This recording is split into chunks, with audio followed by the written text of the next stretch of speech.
What's up, nerds? All right, you guys. So I'm coming at you with this Daredevil episode. What is this, 7? And I'm really late on it, you guys. And I understand that, but I want to tell you guys why I'm late on this. I put out the episodes 5 and 6 thing today because I had recorded that and then I didn't edit it until yesterday. Yesterday. And then today I'm doing this video because what happened was I had gotten a face rash. You can kind of see the redness from it. I had gotten a face rash and I could not record anything. Like it was just bad. And that's just because I didn't my daughter had put makeup on my face. She wanted to play, like beauty salon or something like that. And she was being funny and she put nail polish on my cheeks and everything, which that wasn't the problem. The problem was I then took nail polish remover and put it on my face to clean it off. And then me, like a little idiot, I didn't clean off the nail polish remover from my face. And then then the following day, it was just red and itchy. It was bad. So you can kind of see a little bit of the redness still, but my face looks presentable now. Before it did not look presentable. So, all right, Daredevil episode 7, man. This episode, I saw people like bragging up this episode. I have to be honest with you guys. I mean, it was fine, but it wasn't as good as everybody's saying. It was kind of boring to me. And Muse, you guys, don't get rid of a bad guy when you have a good bad guy. I mean, we barely got to know Muse and his whole situation. And like that just gone. What's going on here? You are not fixing things and you're not making things better. You know what I'm saying? Like I said in my last video, I didn't know Muse very well from the comic books because I didn't read those comic books. But at the same time, here's your chance to show normies or people like me that hadn't read the comic books with Muse in it to show them what this whole character was about. And you guys missed the opportunity 100%. Okay, I'm not going to waste too much more of your time because we're going to get into this and I'm going to try to wrap this up soon because you've already seen the episode and it's super old now. But this week I will make sure to be on top of the episode, promise, and everything. I'm not going to put anything on my face except for some hydrocortisone cream to clear up all this nonsense. All right, let me get into this episode and then I'll tell you everything else during and then after. All right, here we go. So a recuperating Angela, right? She tells the police that she was saved by Daredevil. And she directs them to where Muse's lair was in the subway tunnels. And Kim, the detective, she reports to Fisk, and he is mad that Daredevil has come back, right? And then she tells him that the primary suspect for Muse is this dude named Bastian Cooper, who we had met earlier in the season at the bookshop with the doctor. Okay, so we get Angela and she's in the hospital and she's having bad memories of her situation with Muse and everything. But I'm like, honey, you put that on yourself. You went down into subway tunnels don't touch the third rail, into the subway tunnels by yourself. Okay, good plan and everything. And then Detective Kim, we've seen her in a couple episodes. She tells Fish, she's like, this is Muse. And he's like, how do you know? And then she's like, well, we did all this stuff, yada, yada, yada, yada. And this is it was the canvas because the canvas was like a special canvas and they only sell it in 2 places and only like 4 people or 5 people had bought it. And 4 of them we talked to and it's not them. So it has to be this guy, deduction and everything.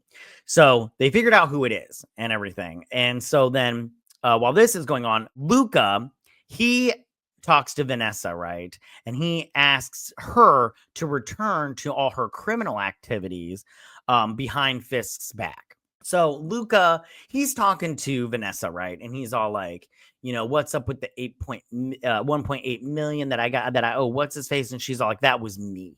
And she's like, the rules.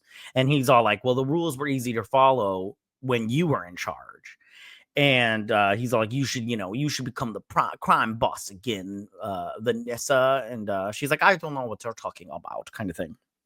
And this part was fine and everything. And it sets up later on. But I have to be honest with you. The criminal aspect of this, like the crime lord aspect of this has really like fallen to the wayside. And that's the problem. One of the problems with this show is the writing is just very like not not necessarily bad. It's just a little all over the place. Like you're just trying to like it's like they give you little snippets and but it's not enough for a full-fledged story. And you're like, I don't know if this is going to pay off. You know what I'm saying? So in a therapy session with Glenn, Bastian, he thanks her for helping him to embrace his true identity of Muse, right?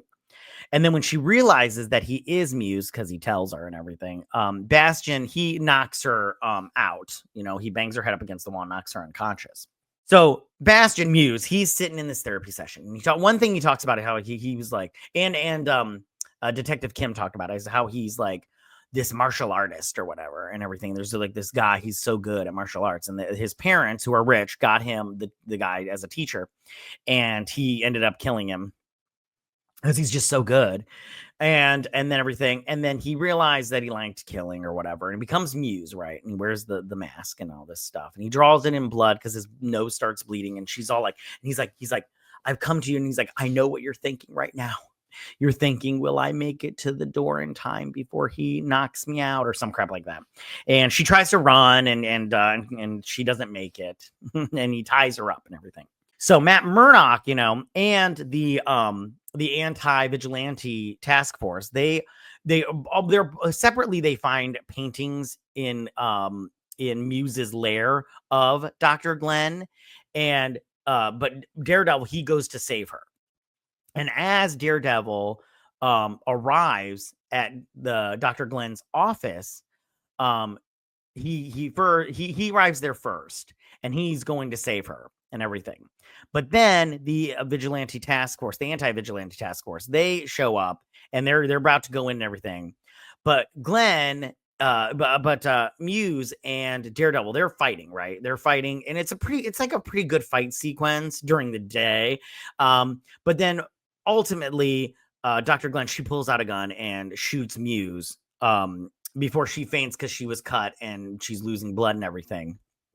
And Matt Murdock stabilizes her before the task force comes in and everything.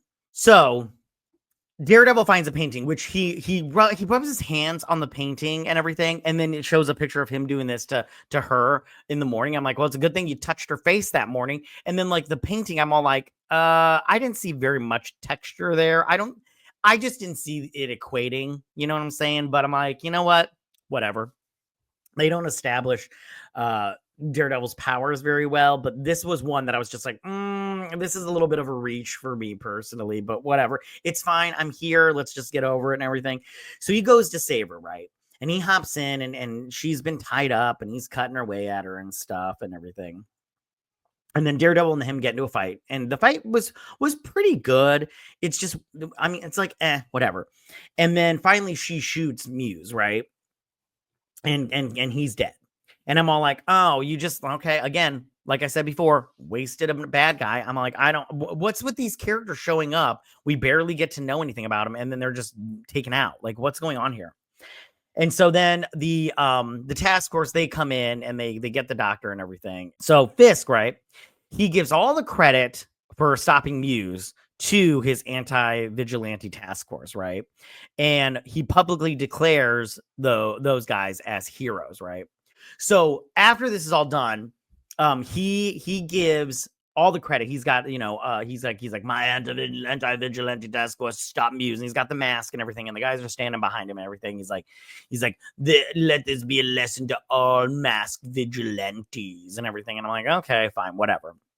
So Blake, he then threatens BB into removing all these eyewitness accounts of Daredevil's involvement with the incident with Muse at the doctor's office on her blog. So BB has been putting up these eyewitness accounts of Daredevil. Like one guy's all like, he's like, the cops don't want to say it, but I saw Daredevil show up before the cops did and everything. So he's all like, you need to take this down. You screwed me over last time. She's like, you were drunk and everything. He's like, listen, this, and I can't remember exactly what he said, but he said, this is a carrot and stick situation. And it's a pretty big carrot and it's a pretty big stick. And he's like, you need to take this down and everything. And he gets it done because I'm assuming she takes it down. They didn't show it, or if they did, I don't remember.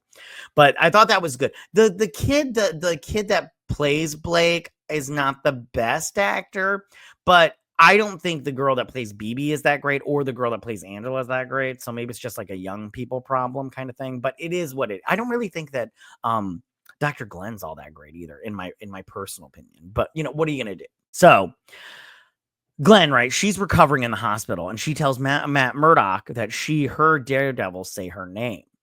And I think this was interesting because now she's going to put 2 and 2 together that Daredevil and Matt Murdock are the same person, right? And remember, we get like them fighting at that in the trailer, we get them fighting at that like dinner or whatever for the rich people. So I'm curious as to if she's like a like, I don't know. I don't know what she is. Is she like an assassin? What's going on there? We'll see. We'll see. All things will come to a head. So then Vanessa, right? She apparently she sends Luca a text message to go and kill Fisk, right, at this restaurant, right? But this is a trap, and Cashman kills Luca instead. So Vanessa sends Luca a text message, and like, and he goes to this restaurant where Fisk is eating like sausage and peppers and everything, and it's a trap, because then Luca, when he goes to shoot him, he gets like real close too. The Cashman guy, who is a comic book character, very small though, who cares? He shoots him. And Luca's dead. And he's like, contact Vanessa and see if she wants me to bring her home anything from the restaurant. I'd be like, yeah, bring me some Chipotle. But then, and that was the end of the episode, you guys. So what did I think about this episode overall? It was fine, but it wasn't as good as everybody's making it out to be. I think that this show overall is starting to become very like mediocre. Like, I don't hate it. I don't hate it at all. If this was a Rotten Tomato situation, I had to either give it a rotten or a fresh. I'd give it a fresh. But the problem is, it's just, I'm not like, when you come off of that Netflix show, it's really hard to beat that Netflix show, especially if you're like me, who absolutely loved it. I'm just like, listen, you've got a high bar that has been set. If you don't even get kind of close, which I don't think they've gotten close to it, then it's going to be hard to beat it. And I think that this show has a lot to, I mean, we're getting a season 2, so maybe they can, because they had a lot of problems at the beginning of this with just the writing and stuff and the scripts. So maybe they're all like, all right, we know what the problem was. We've kind of fixed it. Now going into season 2, we can make it like really good, and let's see how that all turns out. But I think that the problem with this episode is too many, like, they killed off Muse, which was a bad decision. I think that when you have a show like this, it's like, make one bad guy for the whole season, especially since it's only 9 episodes. Make one bad guy and focus on that one bad guy. With this one, it's like they had Muse for like 5 minutes until you got to, the episode 6, where you had him like for 10 minutes. And then this episode where you had him for another, 15 minutes. And it's like, is that really enough time to really set up your villain and then get rid of, what's going on here? I didn't think this was that great. But it wasn't bad. So, I mean, yeah, that's all I got for you guys. I'm sorry. I'm trying to make this short and everything because I don't want to waste your time after it's been out for a week and I've been wasting my time with, face aids. So, but tell me what you guys thought about this episode. Did you like it? Did you not like it? What did you think about them getting rid of Muse so quickly? How many people do you think is going to recognize Matt Murdock as Daredevil through his voice?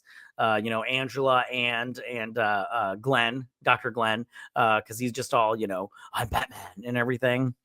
That's another thing. His whole detective work. I was like, I don't remember Daredevil being a detective like this, but whatever. It is what it is, But tell me what you guys thought about it. Go ahead and leave all your comments in that section down below. If you like this video, go and hit that like button. I won't mind. If you're on my channel, please hit that subscribe button. I'd greatly appreciate it. And we'll see you guys on my next Daredevil Born Again breakdown and review. You guys have a good day. Bye.